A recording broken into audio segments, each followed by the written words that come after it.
Physical medicine and rehabilitation അല്ലെങ്കിൽ പുനരധിവാസ ചികിത്സ അല്ലെ റീഹാബിലിറ്റേഷൻ മെഡിസിൻ എന്ന് പറയും.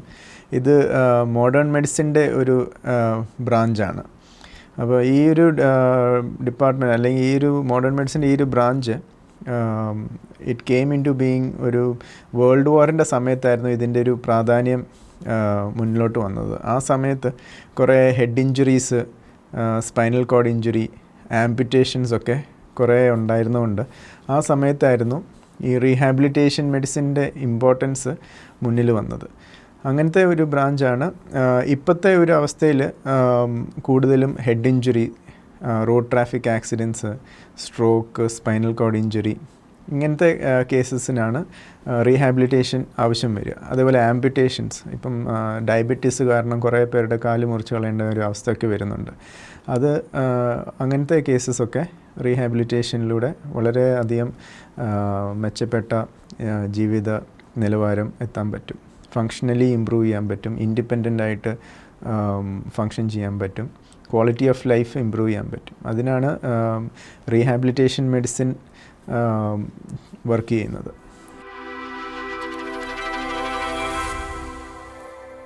ഇത് ശരിക്കും പറഞ്ഞു കഴിഞ്ഞാൽ റീഹാബിലിറ്റേഷൻ ഒരു റെഫറൽ ഡിപ്പാർട്ട്മെൻറ്റ് അല്ലെ റെഫറൽ ബ്രാഞ്ചാണ്. ഇപ്പം ഫോർ എക്സാമ്പിൾ നോർമലായിട്ടുള്ള ഒരു വ്യക്തിക്ക് റീഹാബിലിറ്റേഷൻ എന്താണെന്നോ അല്ലെങ്കിൽ അവിടെ എപ്പോഴാണ് പോകേണ്ടതെന്നോ അറിയത്തില്ല. അപ്പം ട്രീറ്റിംഗ് ഡോക്ടേഴ്സ് അല്ലെങ്കിൽ ഫിസിഷ്യൻസ്, പ്രൈമറി കെയർ ഫിസിഷ്യൻസ്, അല്ലെങ്കിൽ ഇപ്പം ഫോർ എക്സാമ്പിൾ ഒരു വേദന വന്നു, അപ്പോൾ നമ്മൾ സാധാരണമായിട്ട് ചിലപ്പം ഓർത്തോപീഡീഷ്യൻ്റെ ആയിരിക്കും, അല്ലെങ്കിൽ ന്യൂറോളജിസ്റ്റിൻ്റെ അടുത്ത്, അല്ലെങ്കിൽ ന്യൂറോ സർജൻ, അല്ലെങ്കിൽ ഒരു ജനറൽ ഫിസിഷ്യൻ്റെ അടുത്തായിരിക്കും പോകുന്നത്, ഫാമിലി ഫിസിഷ്യൻ്റെ അടുത്തായിരിക്കാം. അപ്പം ഇങ്ങനത്തെ ട്രീറ്റിംഗ് ഡോക്ടേഴ്സ് ആണ് ഇങ്ങനത്തെ കേസസിനെ റെഫർ ചെയ്ത് വിടേണ്ടത്. അല്ലെങ്കിൽ നമ്മുടെ കൂടുതലും പേഷ്യൻസ് വരുന്നതൊക്കെ വേർഡ് ഓഫ് മൗത്ത് കേട്ട് ഇങ്ങനെ പറഞ്ഞ് കേട്ടിട്ടൊക്കെയാണ് വരുന്നത്. അതല്ലാതെ റെഫറൽ ആയിട്ടും വരുന്നുണ്ട്. പക്ഷേ കൂടുതലും ഇങ്ങനത്തെ കേസസ് റെഫേർഡ് ആയിട്ടാണ് PMR ഡിപ്പാർട്ട്മെൻറ്റ് അല്ലെ റീഹാബിലിറ്റേഷനിലോട്ട് വരാറ്.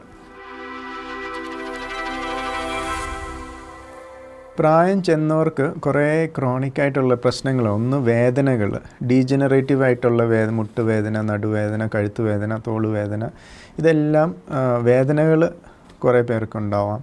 പിന്നെ എല്ലുകൾക്ക് ബലക്കുറവ് വരാം, വീഴാനുള്ള സാധ്യതകൾ കൂടുതലാണ്. പിന്നെ ഓൾഡ് ഏജിൽ വരുന്ന പിന്നെ ന്യൂറോപ്പത്തി, പെരിഫറൽ ന്യൂറോപ്പത്തീസ് വരാം. പാർക്കിൻസോണിസം കാരണം നടക്കാൻ ബുദ്ധിമുട്ട്, വീഴാനുള്ള സാധ്യതകൾ, ഫങ്ഷനിങ്ങിനെ ബാധിക്കുന്ന കുറേ കാര്യങ്ങൾ ഈ ഓൾഡ് ഏജിൽ വരുന്നുണ്ട്. അപ്പോൾ ഇങ്ങനത്തെ കണ്ടീഷൻസിൽ നമുക്കൊരു മൾട്ടി ഡിസിപ്ലിനറി ആയിട്ടുള്ള ഒരു അപ്രോച്ച് ഉണ്ടെങ്കിൽ നമുക്കിതിനെയൊക്കെ മുന്നേറാൻ പറ്റത്തുള്ളൂ. അത് അവരുടെ ഈ ഒരു ബുദ്ധിമുട്ടുകൾ മാറ്റിയെടുക്കാനും ഫങ്ഷനിങ് ഇമ്പ്രൂവ് ചെയ്യാനും ക്വാളിറ്റി ഓഫ് ലൈഫ് ഇമ്പ്രൂവ് ചെയ്യാനും പറ്റത്തുള്ളൂ. അപ്പോൾ ഇതിൽ നമ്മളൊരു മൾട്ടി ഡിസിപ്ലിനറി ടീമായിട്ട് വർക്ക് ചെയ്യും. ഏരിയാസ് ഓഫ് ഇഷ്യൂസ് എന്തൊക്കെയാണെന്ന് നോക്കി അസസ് ചെയ്തിട്ട് നമ്മൾ അതിൻ്റെ ഓരോ ഇഷ്യൂസ് നമ്മൾ മാനേജ് ചെയ്ത് ഇമ്പ്രൂവ് ചെയ്ത് ഗോൾ സെറ്റ് ചെയ്ത് ഇമ്പ്രൂവ് ചെയ്തെടുക്കും. ഇങ്ങനത്തെ ആൾക്കാരിൽ മെയിനായിട്ട് നമ്മൾ ശ്രദ്ധിക്കേണ്ട 1-2 കാര്യങ്ങൾ എന്ന് പറഞ്ഞു കഴിഞ്ഞാൽ, ഈ ഒരു ഓൾഡ് ഏജ് ആകുമ്പം ഒന്നാമത് വെളിയിലോട്ട് ഇറങ്ങി വെയിൽ കൊള്ളുക, അങ്ങനത്തെ ഒരു ഫങ്ഷനിങ് ഒക്കെ കുറഞ്ഞു വരും. അപ്പോൾ ഒരു വൈറ്റമിൻ D ഡെഫിഷ്യൻസി ഉണ്ടാവാം. പിന്നെ ഒരു ഓസ്റ്റിയോപോറോസിസ് എന്ന് പറയും, എല്ലുകൾക്ക് ബലം കുറവ്, എല്ലുകളുടെ ബലക്ഷയം. അപ്പോൾ അതൊക്കെ ഭയങ്കര കോമൺ ആണ് ഓൾഡ് ഏജിൽ. അത് കാരണം നമ്മൾ ബാത്റൂമിൽ വീണു അല്ലെങ്കിൽ ഒന്ന് തെന്നിപ്പോയി, അതൊക്കെ ചെറിയ ഇഞ്ചുറീസ് കാരണം ഫ്രാക്ചേഴ്സ് വരാം. അതൊക്കെ ഭയങ്കര വലിയ ഒരു അബദ്ധമായിട്ട് അല്ലെങ്കിൽ ഒരു അപകടമായിട്ട് മാറാം ഓൾഡ് ഏജിൽ. ഹിപ്പ് ഫ്രാക്ചേഴ്സൊക്കെ ഭയങ്കര നമ്മളൊരു പ്രിവെൻറ്റബിൾ കോസാണ് ഈ ഓൾഡ് ഏജിലെ ഇഷ്യൂസിന്. അപ്പം ഫോൾ പ്രിവെൻഷൻ എന്ന് പറഞ്ഞ സ്ട്രാറ്റജീസ് ഉണ്ട്, ഫോൾ പ്രിവെൻഷൻ സ്ട്രാറ്റജീസ്. അതേപോലെ നമ്മൾ ആർക്കിടെക്ചറൽ മോഡിഫിക്കേഷൻസ് ചെയ്യാൻ പറ്റും. പിന്നെ എക്സസൈസസ് ഒക്കെ ചെയ്ത് കുറച്ചും കൂടെ നമ്മുടെ സ്ട്രെങ്തനിങ്ങും ഫ്ലെക്സിബിലിറ്റിയും ഒക്കെ ഇമ്പ്രൂവ് ചെയ്യാൻ പറ്റും. അപ്പോൾ ഇതൊക്കെ ഒന്ന് സ്ക്രീൻ ചെയ്ത് എവിടെയാണോ ഓരോരുത്തർക്കുള്ള ഇഷ്യൂസ് എന്തൊക്കെയാണ് എന്ന് നോക്കി അതിന് വേണ്ടിയിട്ടുള്ള പ്രിവെൻറ്റീവ് മെഷേഴ്സ് നമുക്ക് ചെയ്യാൻ പറ്റും. We can actually give them prevention of fall prevention ഭയങ്കര ഒരു ഇമ്പോർട്ടൻറ്റ് ഫാക്ടറാണ് ഏജ്ഡ് കെയറിൽ. ഇത് ശരിക്കും പറഞ്ഞു കഴിഞ്ഞാൽ ഇന്ത്യയിലൊരു അപ്കമിങ് ആയിട്ടുള്ളൊരു ബ്രാഞ്ചാണ്.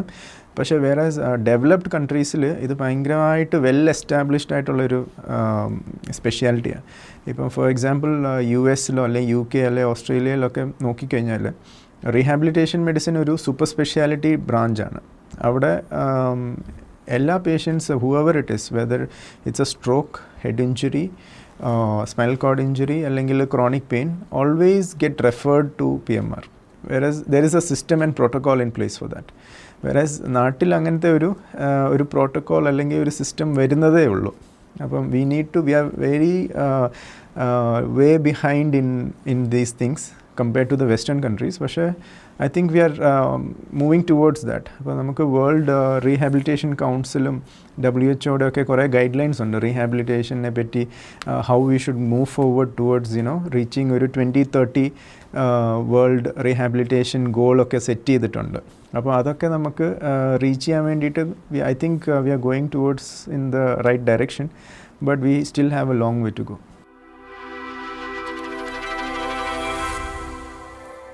What ever cancer it is, നമുക്ക് ക്യാൻസറിന് 3 തരത്തിലുള്ള ട്രീറ്റ്മെൻറ്റ്സ് ഉണ്ട്. ഒന്ന് ക്യാൻസർ സർജറീസ്, ഓങ്കോ സർജറി.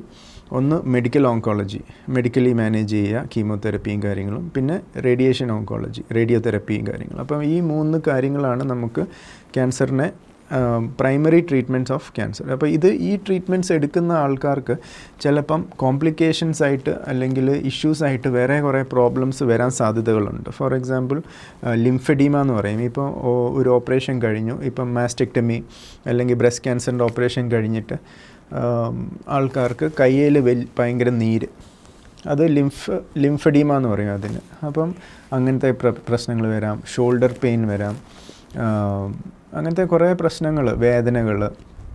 അത് കാരണം ഓപ്പറേഷനോ അല്ലെങ്കിൽ റേഡിയോതെറപ്പി കാരണം നടക്കാൻ വയ്യ, അല്ലെ സ്പൈനൽ ട്യൂമേഴ്സ് കാരണം തളർന്നുപോയി, അല്ലെങ്കിൽ ബ്രെയിൻ ട്യൂമർ കഴിഞ്ഞിട്ട് ഓപ്പറേഷൻ കഴിഞ്ഞിട്ട് അല്ലെങ്കിൽ റേഡിയോതെറപ്പിയൊക്കെ കഴിഞ്ഞിട്ട് ഒരു സൈഡ് വീക്ക്നെസ്, അല്ലെങ്കിൽ അങ്ങനത്തെ കുറേ പ്രശ്നങ്ങൾ ക്യാൻസറിൻ്റെ സംബന്ധമായിട്ട് ഉണ്ട്.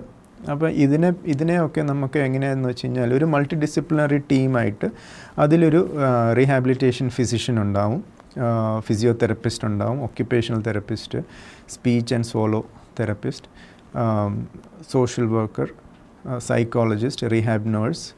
ഇങ്ങനെ ഒരു ടീമോടെ നമ്മൾ ഈ ഒരു പ്രശ്നങ്ങൾ നമ്മൾ ഐഡൻറ്റിഫൈ ചെയ്ത് അതിനെ ട്രീറ്റ് ചെയ്ത് ഇമ്പ്രൂവ് ചെയ്തെടുക്കാൻ പറ്റും. അതിൽ മെഡിക്കേഷൻസ് യൂസ് ചെയ്യാം, അതിൽ നമുക്ക് ഫിസിക്കൽ മൊഡാലിറ്റീസ് യൂസ് ചെയ്യാം, അതിൽ എക്സസൈസസ് യൂസ് ചെയ്യാം. ഒരു മൾട്ടി ഡിസിപ്ലിനറി അപ്രോച്ചാണ് നമുക്ക്. ഇപ്പം യു വുഡ് ഹാവ് നോട്ടിസ്ഡ് ചില ബ്രാഞ്ചസിൽ ഓപ്പറേഷൻ ആയിരിക്കും കൂടുതൽ, അല്ലെങ്കിൽ ചില ബ്രാഞ്ചസ് മെഡിസിൻ മാത്രമേ ഉള്ളൂ, അല്ലെങ്കിൽ ചില സ്പെഷ്യാലിറ്റീസിൽ എന്താ പറയുക പീഡിയാട്രിക് കേസ് മാത്രമേ കാണത്തുള്ളൂ. അങ്ങനെയല്ല, നമ്മുടെ സ്പെഷ്യാലിറ്റി എന്ന് പറഞ്ഞു കഴിഞ്ഞാൽ we can be treat with medications. We are trained to do surgeries, we are trained to do interventions, injections, we are trained to also on non-pharmacological methods, അല്ലെങ്കിൽ physical modalities, orthotics, prosthetics. അപ്പം നമ്മുടെ ഉദ്ദേശം ഇത്രയേ ഉള്ളൂ, improve the function, improve the quality of life, improve the independence അല്ലെങ്കിൽ level of functioning of that individual. അപ്പം we can use whatever methods available to us.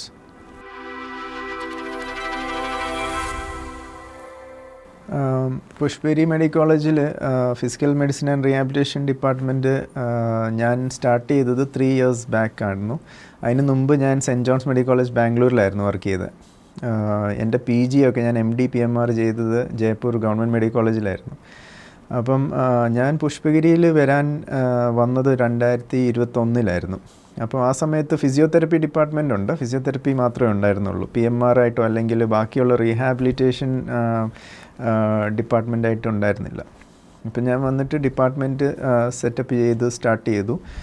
അതേപോലെ കുറേ മൾട്ടി ഡിസിപ്ലിനറി തെറാപ്പിസ്റ്റുകളെയൊക്കെ നമ്മൾ റിക്രൂട്ട് ചെയ്തു. സ്പീച്ച് തെറാപ്പിസ്റ്റ്, ഒക്യുപ്പേഷണൽ തെറാപ്പിസ്റ്റ്, അവരെയൊക്കെ recruit ചെയ്തു. Rehabilitation നഴ്സിങ്ങിനെ പറ്റി കുറേ ക്ലാസ്സൊക്കെ എടുത്തു. അപ്പം നമ്മൾ ഇൻപേഷ്യൻ്റ് റീഹാബിലിറ്റേഷൻ സ്റ്റാർട്ട് ചെയ്തു. ഇൻപേഷ്യൻ്റ് എന്ന് പറയുമ്പോൾ നമ്മൾ അഡ്മിറ്റ് ചെയ്തിട്ട് റീഹാബിലിറ്റേഷൻ കൊടുക്കുന്ന ഒരു രീതിയാണ് ഇൻപേഷ്യൻ്റ് റീഹാബിലിറ്റേഷൻ. ഔട്ട് പേഷ്യൻ്റ് റീഹാബിലിറ്റേഷനും ഉണ്ട്. പക്ഷേ ഔട്ട് പേഷ്യൻ്റ് എന്ന് പറയുമ്പോൾ നമ്മൾ അഡ്മിറ്റ് ചെയ്യേണ്ട ആവശ്യമില്ലാത്ത കേസസാണ്. ഇപ്പം ഇൻ പേഷ്യൻ്റ് റീഹാബിലിറ്റേഷൻ എന്ന് പറയുമ്പം കൂടുതലും തീരെ ഫങ്ഷനിങ് കുറവായിട്ട്, ഫോർ എക്സാമ്പിൾ സ്ട്രോക്ക് വന്നു, അല്ലെങ്കിൽ ഹെഡ് ഇഞ്ചുറി വന്നു, അല്ലെങ്കിൽ സ്പൈനൽ കോഡ് ഇഞ്ചുറി, ഇതൊക്കെയാണ് കൂടുതലും ഇൻ പേഷ്യൻ്റ് റീഹാബിലിറ്റേഷന് വേണ്ടി വരുന്നത്. അപ്പോൾ ഇൻ പേഷ്യൻ്റ് റീഹാബിലിറ്റേഷൻ കൂടുതലും ന്യൂറോ റീഹാബിലിറ്റേഷനാണ് നമ്മൾ ചെയ്യാറ്.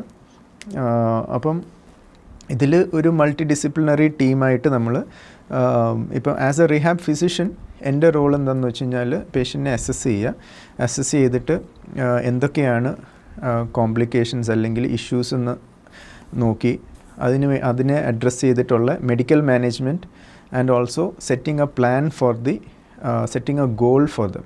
ഇപ്പം ഓരോരുത്തരുടെയും ഫങ്ഷനിങ് വേറെ ആയിരിക്കും, അല്ലെങ്കിൽ ഡിസബിലിറ്റി വേറെ ആയിരിക്കും. അപ്പോൾ ആ ഡിസബിലിറ്റി എന്താണോ, ഇഷ്യൂസ് എന്താണോ എന്ന് ഐഡൻറ്റിഫൈ ചെയ്തിട്ട് അതിനെ ഇമ്പ്രൂവ് ചെയ്തെടുക്കാനുള്ള ഒരു പ്ലാൻ സെറ്റ് ചെയ്യുക, ഒരു ഗോൾ സെറ്റ് ചെയ്യുക. And the team will work together with me to achieve those goals. അപ്പം the goals will be difficulty in walking ആയിരിക്കും, മിക്കവർക്കും നടക്കാനുള്ള ബുദ്ധിമുട്ടായിരിക്കും, ബെഡ് റിഡൻ ആയിരിക്കും. ഒരു സ്ട്രോക്ക് അല്ല ഹെഡ് ഇഞ്ചുറി കഴിഞ്ഞ് കഴിഞ്ഞാൽ ബെഡ് റിഡൻ, അല്ലെ സ്പൈനൽ കോഡ് ഇഞ്ചുറി കഴിഞ്ഞാൽ കാല് അനങ്ങത്തില്ല. അപ്പോൾ അവർക്ക് എല്ലാവരുടെയും ഫെൽറ്റ് നീഡ് നമ്മൾ ചോദിക്കും, what is your felt need എന്ന് ചോദിക്കും, നമുക്ക് എന്താണ് ആവശ്യം. അപ്പം എല്ലാവർക്കും പറയേണ്ടത് നടക്കണം, അല്ലെ എനിക്ക് തന്നെ സ്റ്റെപ്പ് കയറണം, എനിക്ക് നടന്ന് പള്ളിയിൽ പോകണം, അതൊക്കെ ആയിരിക്കും. ഓരോരുത്തരുടെ ഫെൽറ്റ് നീഡ് വേറെയാണ്. അപ്പം based on their felt need we will make a plan for them, ഒരു ട്രീറ്റ്മെൻറ്റ് പ്ലാൻ പ്രിപ്പയർ ചെയ്യും. എന്നിട്ട് അതനുസരിച്ച് we will try to achieve those goals. So that is what we do. പിന്നെ പീഡിയാട്രിക് റീഹാബ് വേറെ, cerebral palsy എന്ന് പറഞ്ഞ കുറേ cases ഉണ്ട്. ഇപ്പോൾ പിള്ളേരിൽ ഇപ്പം ബർത്ത് ടൈമിലോ അല്ലെങ്കിൽ നിയോനേറ്റൽ ഫേസ് എന്ന് പറയും, ആ ഫേസിലൊക്കെ എന്തെങ്കിലും ഇൻഫെക്ഷൻ അല്ലെങ്കിൽ ICUലൊക്കെ കിടക്കേണ്ടി വരുമ്പോൾ ബ്രെയിനിൻ്റെ വളർച്ചയെ അത് ബാധിക്കും. അപ്പോൾ അങ്ങനത്തെ കേസസിൽ കാലൊക്കെ ടൈറ്റായിരിക്കും, നടക്കാൻ ബുദ്ധിമുട്ട്, ബുദ്ധി വളർച്ച. അപ്പോൾ അങ്ങനത്തെ കേസസും നമ്മൾ PMRൽ റീഹാബ് ചെയ്യാറുണ്ട്.